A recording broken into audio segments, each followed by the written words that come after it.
before the first ray of dawn clears the manicured treetops of the Grand Park.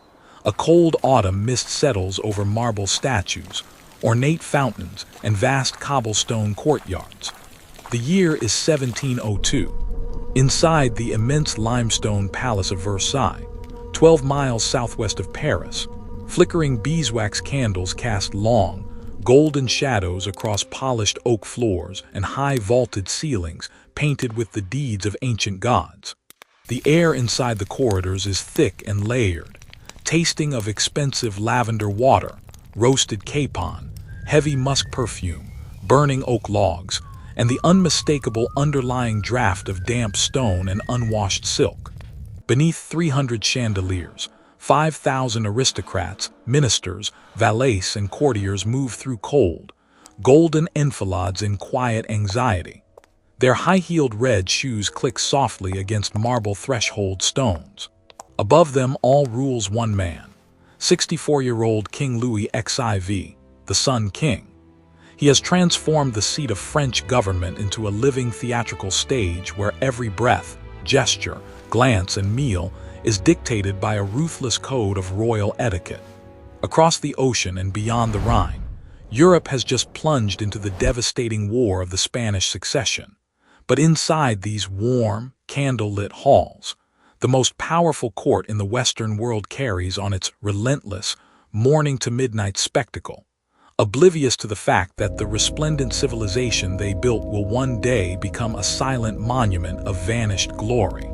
This reconstruction of daily life inside the Palace of Versailles under King Louis XIV in the year 1702 was created with artificial intelligence based on historical studies, architectural plans, and primary memoirs of the French Grand Cycle. If you enjoy traveling through time to see the lost worlds of our past brought back to life, please take a moment to subscribe to the History Forge and turn on notifications so as not to miss the journey still to come. To understand what life was like behind the high mirrored windows of Versailles in 1702, it is necessary first to picture the staggering scale of the palace and the geography that made it possible.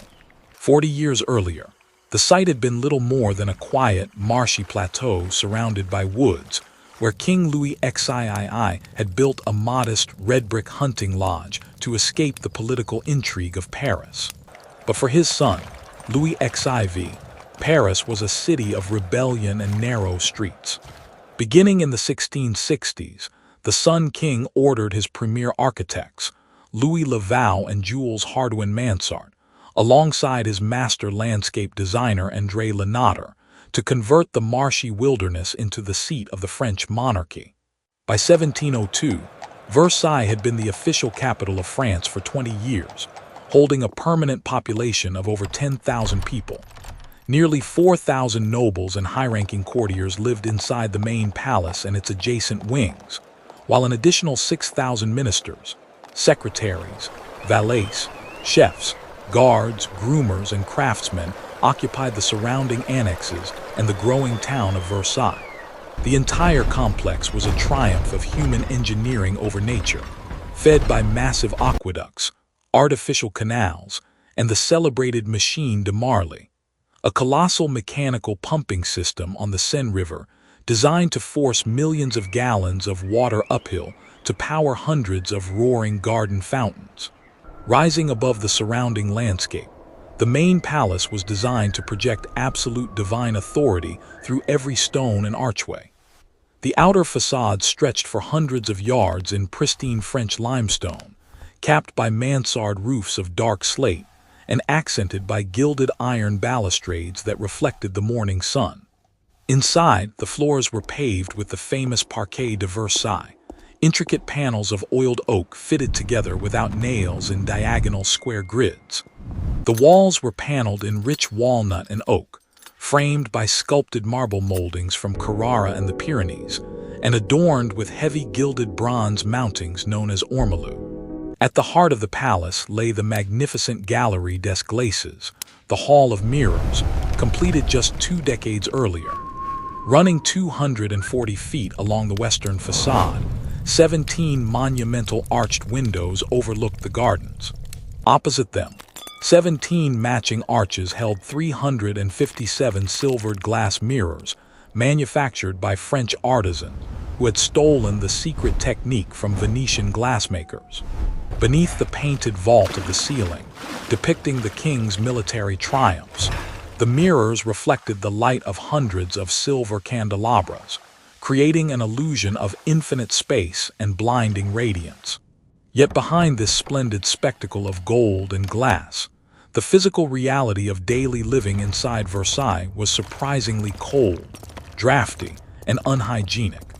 In the damp winter of 1702, open marble fireplaces burning oak logs provided the only source of heat, yet the ceilings were so high, and the windows so large that wine froze in crystal goblets on the king's dinner table during severe cold snaps.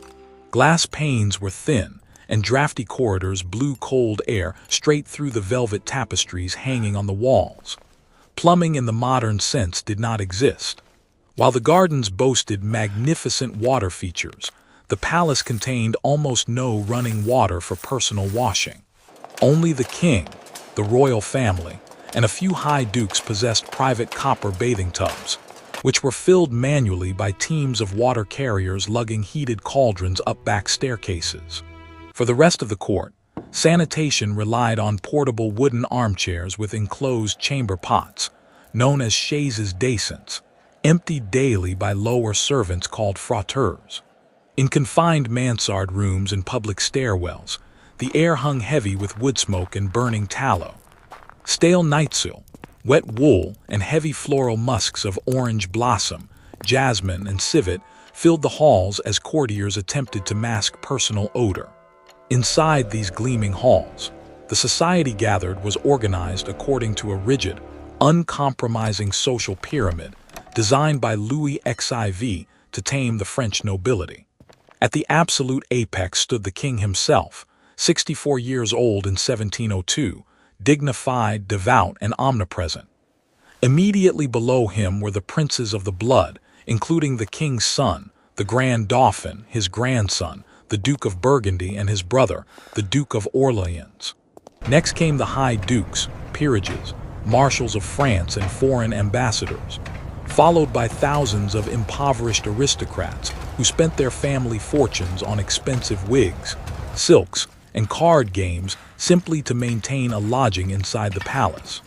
Below the aristocracy labored an immense army of domestic workers, royal secretaries, valets de chamber, Swiss guards in scarlet uniforms, lacqueys in blue liveries, pastry chefs, scullions, page boys, and stable hands.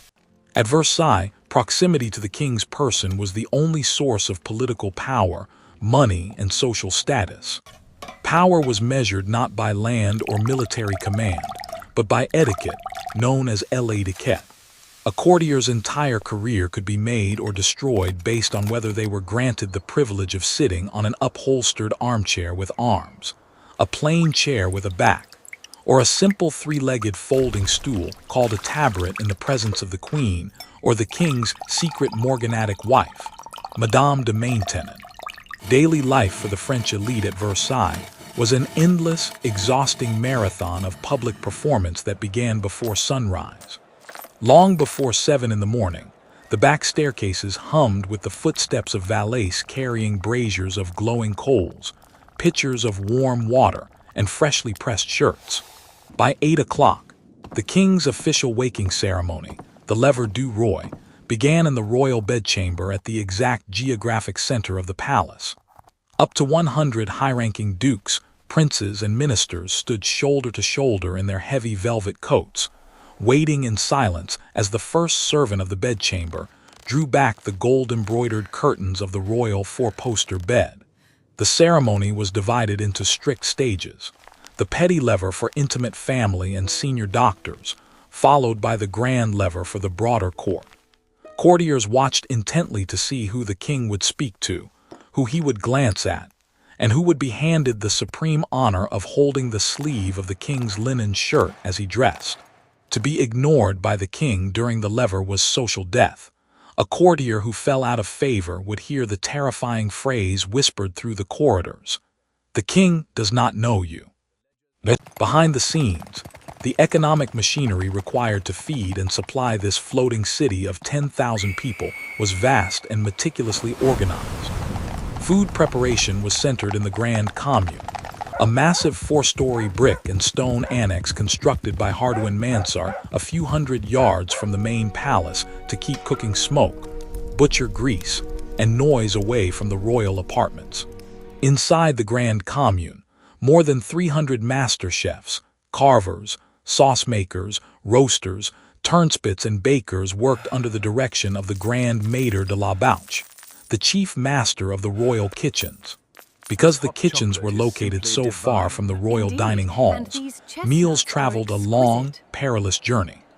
Dishes of silver and gilded pewter were covered with domed lids, placed in leather transport trunks, and carried by pairs of liveried lackeys through long underground passages and up back stairways, guarded by officers who tasted every dish to prevent poisoning.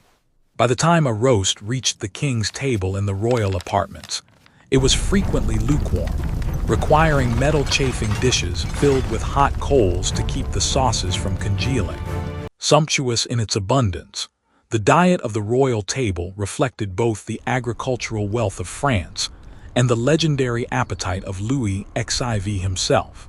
For the official lunch, the diner au petit couvert, and the public formal dinner at 10 in the evening, the Grand Couvert, the king sat alone at a square table, surrounded by standing courtiers. The meal opened with a selection of rich soups called potages, cooked with capons, pigeons, marrow bones, and spring herbs.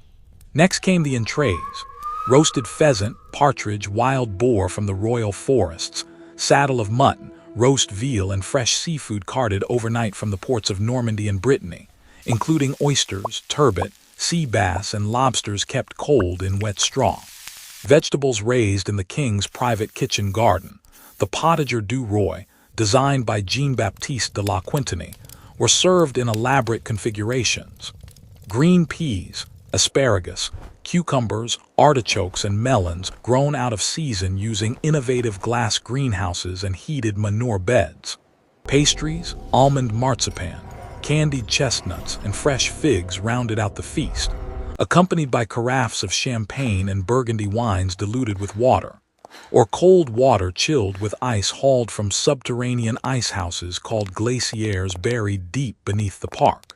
While the king and royal family dined on silver trenchers, ordinary courtiers and lower nobility lived under far harsher economic We shall conditions. consider this matter Those who further did not have at an invitation Versailles. to a high minister's table were forced to buy cold meats, meat pies, and wine from independent vendors and taverns operating in the town of Versailles, or cook simple stews of lentils, salt pork, and coarse wheat bread over small iron braziers set up dangerously inside their drafty upper quarters. Water was scarce, and wood for fireplaces had to be purchased at exorbitant prices from royal contractors. In the upper corridors of the palace, known as the Entresols, hundreds of tiny, windowless rooms were partitioned with thin wooden planks to house poor noblemen, secretaries, and valets. These cramped quarters were suffocating in the summer heat and freezing in the winter cold, creating a jarring contrast between the public magnificence of the hall of mirrors downstairs and the private squalor of the residential quarters above. Dress within the palace was an expensive, competitive arms race regulated by unspoken fashion codes that changed with every season. In 1702, a male aristocrat wore the justaucorps, a long, knee-length coat cut from heavy silk, velvet, or brocade, fitted tightly at the waist and flaring out over the hips.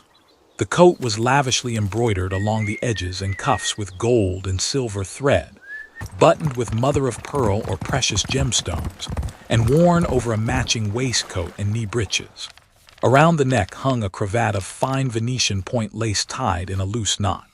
High-heeled shoes crafted from soft black leather were mandatory, and noblemen of royal standing wore the coveted talons rouge, shoes featuring bright red lacquered heels and red soles that immediately signaled royal favor. On their heads, men wore massive full-bottomed wigs, known as perruques, made from human hair or horsehair, cascading over the shoulders in ringlets and dusted with perfumed flour or starch. High-ranking women of the court dressed with equal grandeur and physical discomfort. The standard formal gown consisted of a tight, boned corset stiffened with whalebone plates that forced the torso into an upright, conical shape, flattening the ribs and compressing the waist. Over the corset was draped a heavy silk or satin robe, featuring a long train that swept the marble floors, supported underneath by panniers or padded hip hoops that expanded the skirt sideways. Sleeves were short, edged with multiple tiers of ruffled lace that exposed the forearms. Hair was styled high in the fontange fashion, an intricate structure of curled locks, ribbons, wire frames, and stiffened lace ruffles named after a former mistress of the king. To complete the cosmetic transformation, women applied thick layers of white powder made from ground rice flour and white lead to their faces, necks, and shoulders, painting their cheeks with bright vermilion rouge made from crushed cochineal insects. Small patches of black velvet or silk, called mouches or flies, were pasted onto the face with gum arabic, each position carrying a secret romantic meaning. A patch near the eye signaled passion, one on the cheek meant gaiety, and one near the lips denoted a desire for a kiss. Each day inside Versailles followed a strict, unyielding timetable governed by the Sun King's personal routine. Following the morning lever and private prayers, Louis XIV walked through the Hall of Mirrors at 10 o'clock, flanked by his guards and followed by a procession of hundreds of courtiers, to attend high mass in the royal chapel. The court gathered in the upper galleries, turning their backs to the altar to face the king in his elevated balcony, as choir boys sang sacred motets, composed by Jean-Baptiste Lully and Francois Couperin. By 11 o'clock, the king retired to his private cabinet for working sessions with his ministers of state, discussing diplomatic dispatches from Madrid, troop movements along the Rhine, tax revenues from the provinces, and judicial petitions from across the realm. After lunch at 1 o'clock, the afternoon hours were dedicated to outdoor exercise and royal recreation. Even in the brisk cold of late autumn, Louis XIV took daily walks through the gardens of Le Nôtre, riding in a light horse-drawn carriage or strolling on foot accompanied by his favorite spaniels and an entourage of ladies in heavy fur-trimmed cloaks. Courtiers walked along manicured gravel paths lined with clipped yew hedges, marble statues of Apollo and Neptune, and soaring water jets that were turned on by whistle signals as the king approached, and turned off once he passed to conserve water pressure. On hunting days, the king rode into the surrounding forests of the Grand Park with packs of staghounds to hunt deer and wild boar, a pastime he maintained well into his 60s. As twilight fell and servants lit thousands of wax candles throughout the palace, the evening entertainment began. 3 nights a week, from 7 until 10 in the evening, the king hosted the famous apartment gatherings in the grand apartments. The private state rooms were thrown open to the entire court for relaxed socializing, music, and high-stakes gambling. In the gaming room, green baize tables were surrounded by noblemen placing immense bets in gold louis d'or on card games like basset, lansquenet, and amber. Huge fortunes changed hands in a single evening, and courtiers who incurred devastating debts were frequently forced to leave Versailles in disgrace. In adjoining salons, string orchestras played court dances like the minuet and the courant, while guests served themselves from long tables loaded with dried fruits, sweetmeats, sorbets, and hot chocolate served in porcelain cups imported from China. By 10 o'clock, the bell rang for the Grand Couvert, the public dinner where the king dined in state before the eyes of the court and visitors from Paris who were permitted into the hall, provided they wore a sword and hat. Following dinner at 11:30 in the evening, the day closed with the coucher du roi, the king's retiring ceremony. Reversing the morning ritual, dozens of courtiers gathered once more in the royal bedchamber to watch the king undress, remove his heavy wig, offer his evening prayers, and slip beneath the gold-embroidered sheets. A single favored nobleman was granted the honor of holding the silver candlestick, that illuminated the room as the curtains were drawn, leaving the palace to quiet darkness. Late in 1702, however, a subtle shadow was beginning to fall over the glittering world of Versailles. King Louis XIV was growing older and increasingly devout under the influence of Madame de Maintenon. The wild theatrical balls and extravagant masquerades of his youth had given way to long hours of religious reflection and quiet evenings in private apartments. More ominously, the disastrous War of the Spanish Succession was beginning to drain the royal treasury. Within 7 years, the brutal Great Frost of 1709 would freeze the rivers of France, destroy grain harvests, and force the king to melt down his solid silver furniture in the Hall of Mirrors to pay his soldiers on the front lines. Yet in the late autumn of 1702, the gilded machinery of Versailles still operated at the absolute summit of its grandeur, sustained by an unshakable belief that France was the center of the civilized world. 87 years later, in October of 1789, an angry mob of Parisian women and armed citizens would march through the rain to Versailles, break through the iron gates, and force the royal family to abandon the palace forever, bringing a violent end to the French monarchy. Today, the great hall of the kitchen is silent, the silver chafing dishes are gone, and the heavy smell of musk and wood smoke has faded from the air. But as the morning sun hits the 17 mirrored arches of the Galerie des Glaces, reflecting the manicured gardens and quiet fountains outside, the ghost of the Sun King's court lingers in every polished floorboard and carved limestone molding, reminding us of an extraordinary era when 10,000 souls lived, schemed, loved, and died inside the grandest gilded cage ever.